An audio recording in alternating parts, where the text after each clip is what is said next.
Hello student, स्वागत है आप सभी का आपके अपने चैनल एटीएम क्लासेस में।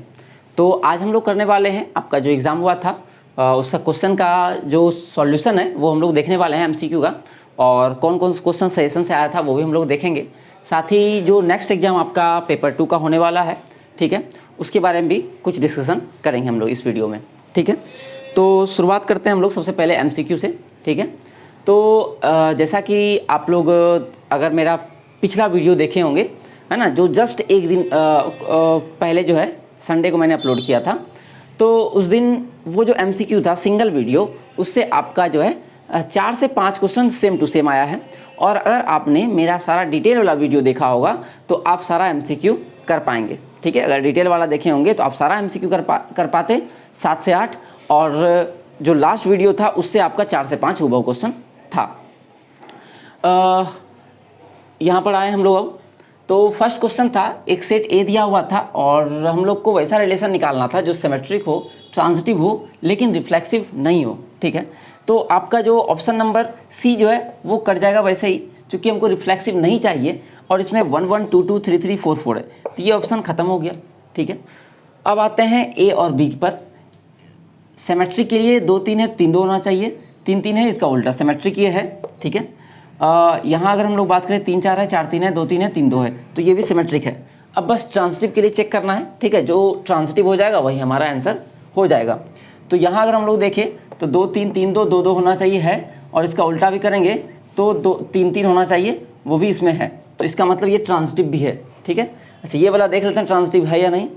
हालांकि आंसर ये हो गया तो ये ट्रांजिटिव नहीं होगा, फिर भी एक बार देख लेते हैं हम लोग। जैसे यहाँ अगर आप देख पा रहे होंगे कि यहाँ पर 3 4 है और 4 3 है ना, ये दोनों सेम है, तो 3 3 होना चाहिए था, जबकि इसमें नहीं है 3 3, इसलिए आपका क्या है, ट्रांजिटिव नहीं है। ऑप्शन नंबर 1 का जो है एक करेक्ट आंसर आपका हो जाएगा, ठीक है।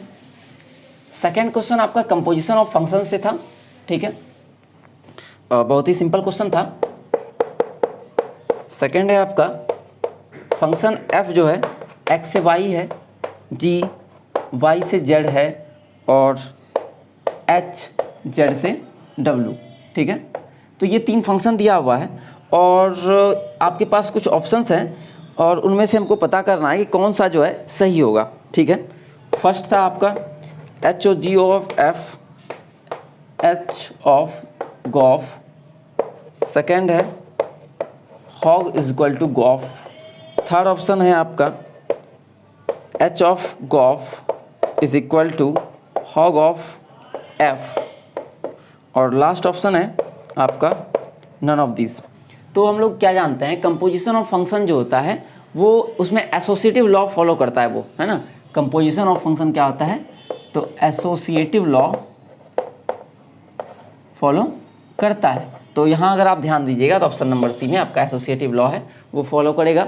और आप इसको चेक करके भी देख सकते हैं कि अगर इसको सॉल्व करेंगे तो आएगा h of g of fx, और फिर हो जाएगा h of g of fx। इसको सॉल्व करेंगे तो पहले h of g of fx और फिर h of g of fx, तो दोनों में पाएंगे कि ये आंसर आपका जो है सेम मिल जाएगा। हालांकि इतना करने की जरूरत था नहीं। क्वेश्चन नंबर थर्ड है आपका, आपके पास एक बाय क्वाड्रेटिक इक्वेशन दिया हुआ था, 3x पे पावर 4 माइनस 6x पे power 3 plus 11x square plus 27x minus 30 बराबर 0। तो इसमें अगर आप देखेंगे तो निकालना था हम लोग को प्रोडक्ट ऑफ रूट्स, मतलब कि अल्फ़ा बीटा गामा डेल्टा। और हम लोग जानते हैं कि चाहे इक्वेशन कैसा भी हो, quadratic by quadratic cubic, already मैंने बता दिया है कि जब भी आपको प्रोडक्ट ऑफ रूट निकालना हो तो हमेशा होता है constant term upon coefficient of x, ठीक है, सॉरी मैक्सिमम पावर। तो यहाँ 4 है, 4 हो जाएगा। अच्छा, फिर प्लस माइनस में हम लोग देखते हैं तो स्टार्टिंग होता है माइनस से, तो माइनस प्लस मतलब इसके साइन में कोई चेंजिंग नहीं आएगा, तो जो है वही लिखेगा -30, और x पावर 4 कोफिशिएंट है 3, कटेगा हो जाएगा -10। तो आपके ऑप्शन नंबर डी में जो है -10 है।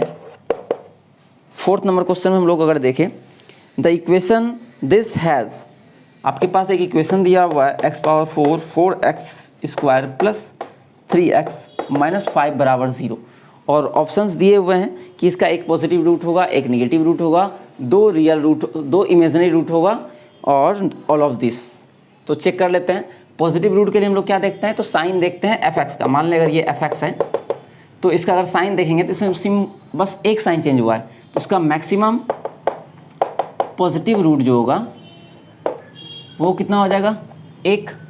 उसी तरह से अगर f ऑफ माइनस एक्स निकाले तो आपके पास साइन क्या मिलेगा, ये तो प्लस ही रहेगा, ये भी प्लस ही रहेगा, ये माइनस हो जाएगा और ये माइनस, तो यहाँ पर भी एक साइन चेंज मिलेगा। तो आपको maximum number of negative root अगर आप निकालेंगे वो 1 आएगा, और पावर इसका 4 है, इसके मतलब इसके पास 4 रूट रहा होगा, जिसमें से 2 हो गया आपका रियल, तो बाकी 2 बचा इमेजनरी। तो यहाँ पर सारा का सारा ऑप्शन सही हो जाएगा, मतलब ऑल ऑफ दीज जो है वो आंसर हो जाएगा option number D. Next question में बढ़ते हैं हम लोग अपने question number 5।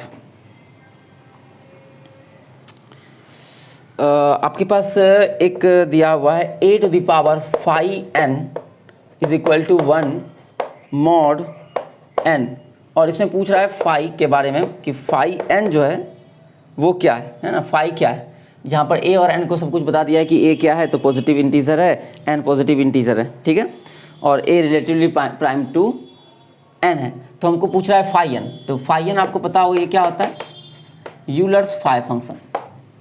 Euler's phi function होता है जिसके द्वारा हम लोग क्या करते हैं, तो निकालते हैं कोई सा भी जो को प्राइम नंबर होता है वो नंबर हम लोग फाइंड आउट करते हैं यूलर्स फाई फंक्शन के द्वारा। तो ऑप्शन नंबर सी जो है करेक्ट आंसर हो जाएगा इसका। 6 नंबर क्वेश्चन में अगर आए तो subgroup H of a group G is normal if X belongs to G, तो इसका आपका आंसर हो जाएगा X inverse is equal to H। Question number 7 पर अगर हम लोग आए, क्वेश्चन नंबर 7 आपके पास एक दिया हुआ है AHG 0B0 0CC, और हम लोग को निकालना है इसका जो है आइगन वैल्यू निकालना है, ठीक है। तो आइगन वैल्यू निकालने का तरीका एक तो मैंने बताया था, और दूसरा शॉर्टकट भी बताए थे कि अगर MCQ में आए तो कैसे बनाना है, ठीक है। तो इसका ऑप्शंस था AHG, दूसरा ऑप्शन था ABC, तीसरा ऑप्शन था HBC, और लास्ट ऑप्शन था 00B। तो इस क्वेश्चन का आंसर जो है, अगर आपने वो ट्रिक देखा होगा तो सेकंडों में दे पाएंगे कि हम लोग जानते हैं कि आइगन वैल्यू जो भी होता है उसका जो सम होता है ना, आइगन वैल्यू का जो सम होता है वो डायगोनल एलिमेंट के सम के बराबर होता है, डायगोनल एलिमेंट का सम।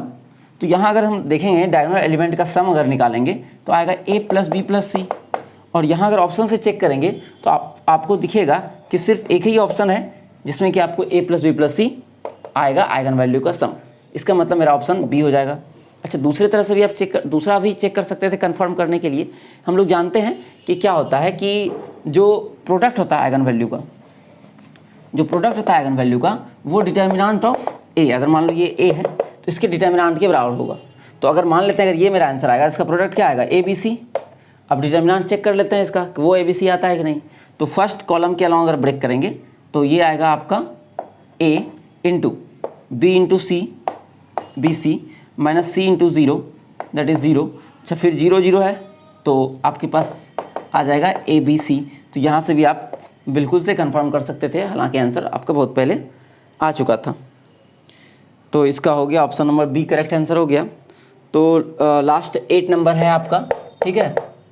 कॉस हाइपरबोलिक एक्स का एक्सपेंशन है, कॉस हाइपरबोलिक एक्स का एक्सपेंशन है। ये हम लोग क्या जानते हैं कि हाइपरबोलिक में सारा का सारा प्लस होता है, इवन पावर होता है ना। तो इससे आप बहुत आसानी से इसको कर पाते। ये आपका ऑप्शन नंबर 1 में दिख रहा है, ऑप्शन नंबर ए, ठीक है।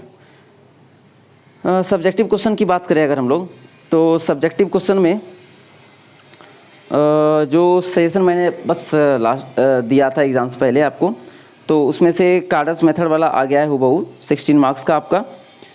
उसके बाद फॉर्मेट्स थ्योरम जो है आपका ये आ गया है। फिर साइक्लिक ग्रुप को डिफाइन करने के लिए और every cyclic group is also a cyclic group, ये भी आपका आ गया है। फिर नेक्स्ट है आपका कौन सा है, हाँ कैले थ्योरम भी आपका आ गया है ना। कैले थ्योरम फॉर्मेट थ्योरम दोनों एक साथ में लिखे थे, दोनों का दोनों आ गया है।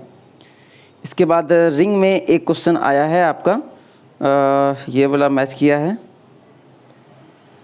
बी, हाँ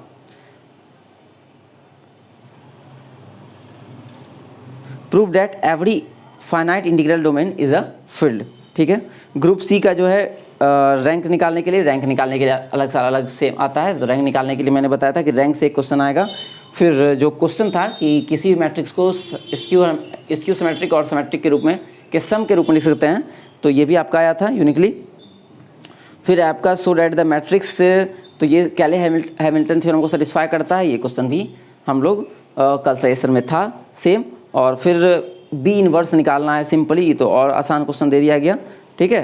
तो ये क्वेश्चन भी आपके उसी में से आप निकाल ही सकते थे, कैले हैमिल्टन थ्योरम से भी निकाल सकते हैं या डायरेक्ट भी निकाल सकते हैं। फिर जहाँ तक ट्रिग्नोमेट्री की बात करें, ट्रिग्नोमेट्री में एक क्वेश्चन का सजेशन था और ये दोनों आ गया है। एक तो x⁴ plus x⁴ plus x³ plus 1 is equal to 0, है ना। यहाँ पर बस x⁴ कॉमन लेकर के उसके बाद सॉल्व करना था। और फिर आपका ग्रिगोरी सीरीज़ था, तो ग्रिगोरी सीरीज़ से state and proof Gregory series ना लिख करके यहाँ पर डायरेक्ट आपको स्टेटमेंट दे दिया है, मतलब कि tan इनवर्स x बराबर आपका लिख दिया है x - x³ bye 3 plus something आपका है, इसको आपको प्रूव करके दिखाना था, ठीक है। तो इतना सजेशन से मतलब कि दिया गया था जिससे कि आया। और इसके पहले मैंने बहुत सारा इंपॉर्टेंट क्वेश्चन कराया था, है ना। हालांकि पूरा अगर आप पढ़े होंगे तो आप सब कुछ क्वेश्चन बनाए होंगे, है ना। अब आते हैं हम लोग पेपर 2 का बात करें हम लोग, है ना, पेपर 2। तो अगर आप पेपर 2 में भी बहुत अच्छा मार्क्स लेना चाहते हैं तो अभी अब चूँकि कम समय है तो इसमें आप रिवीजन करने के लिए सिर्फ उन्हीं क्वेश्चन का तैयारी करें जो क्वेश्चन आपको लगता है कि जिसमें आप कंफर्ट जो फील करते हैं, कंफर्टेबल हैं, ठीक है। जैसे अच्छा इसमें मेरे हिसाब से अगर आप देखें कि अगर आसान क्या पड़ेगा तो आपको कंटिन्यूटी एंड डिफरेंशियबिलिटी ये टॉपिक एक आसान पड़ेगा ग्रुप ए में, है ना। ग्रुप बी की बात करें तो इसमें आपको वेक्टर जो है वो आसान पड़ेगा। और ग्रुप सी में आप 2D और 3D से क्वेश्चन बना सकते हैं, ठीक है। तो ये कर सकते हैं। अगर मुझे समय मिला तो मैं भी आपका हेल्प कर दूंगा, लेकिन आप अपना तैयारी जारी रखिए। आपको यहाँ पर ऑलरेडी वीडियो मिल भी जाएगा अगर आप सर्च करेंगे तो, ठीक है। और आपको कुछ एक्स्ट्रा कुछ पूछना होगा या किसी में कन्फ्यूजन रह गया होगा तो आप कमेंट बॉक्स में पूछ सकते हैं। मिलते हैं अगले वीडियो में, तब तक के लिए आप सभी का धन्यवाद।